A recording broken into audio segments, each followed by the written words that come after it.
ইরানের 3টি পারমাণবিক স্থাপনায় যুক্তরাষ্ট্রের হামলার জবাব দেওয়ার শুরুতেই থমকে গেলেন ডোনাল্ড ট্রাম্প। হামলার ব্যাপকতা দেখে অনেকটা তাড়াহুড়া করে ইসরায়েলের হয়ে যুদ্ধবিরতির ঘোষণা দিলেন তিনি।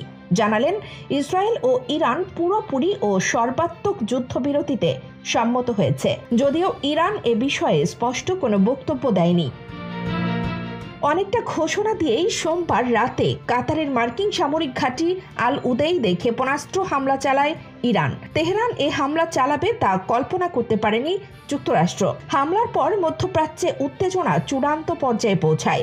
এছাড়া ইরাকেও যুক্তরাষ্ট্রের আগের 2 ঘাঁটিতে হামলা হয়। এসব হামলা হজম করতে পারেননি ট্রাম্প। দিশা না পেয়ে গভীর রাতে অনেকটা একতরফাভাবে যুদ্ধবিরতির ঘোষণা দেন মার্কিন প্রেসিডেন্ট।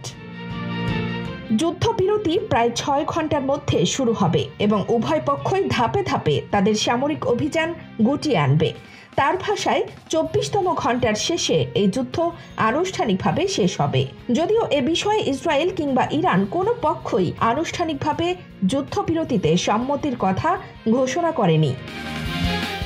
এর আগে ইরান থেকে ছোড়া একাধিক ব্যালিস্টিক ক্ষেপণাস্ত্র কাতারে অবস্থিত মার্কিন ঘাঁটি আল উদেইদের দিকে নিক্ষেপ করা হয়। বিস্ফোরণের শব্দ শোনা যায়। দোহার আকাশে দেখা যায় ফ্লেয়ার ও আগুনের রেখা। তবে ক্ষয়ক্ষতির পরিমাণ এখনো জানা যায়নি। যুক্তরাষ্ট্র দাবি করেছে তারা ইরানের ক্ষেপণাস্ত্রের অধিকাংশই আকাশে প্রতিহত করতে সক্ষম হয়েছে। সংবাদ মাধ্যমগুলো বলছে, কাতারের প্রধানমন্ত্রী সরাসরি মধ্যস্থতায় ইরানকে যুদ্ধবিরতিতে রাজি করানো হয়েছে বলে জানা গেছে। এ বিষয়ে তেহরানকে রাজি করাতে দোহাকে তাগিদ দেন ট্রাম্প, আর ট্রাম্পকে সুপারিশ করে ইসরায়েল। যুদ্ধবিরতির ঘোষণাকে স্বাগত জানিয়েছে ইউরোপীয় ইউনিয়ন, চীন, তুরস্ক ও রাশিয়া। তেল বাজারে স্থিতি ফিরতে শুরু করেছে এবং মার্কিন স্টক মার্কেটেও ইতিবাচক সাড়া দেখা গেছে। এদিকে ইরানি সেনাদের প্রতি কৃতজ্ঞতা জানিয়েছেন ইরানের পররাষ্ট্রমন্ত্রী আব্বাস আরাকচি। মঙ্গলবার সামাজিক যোগাযোগ মাধ্যম এক্সে দেওয়া এক বিবৃতিতে তিনি বলেন, শেষ মুহূর্ত ভোর 4টা পর্যন্ত ইসরায়েলের বিরুদ্ধে সামরিক অভিযান চালানো হয়েছে।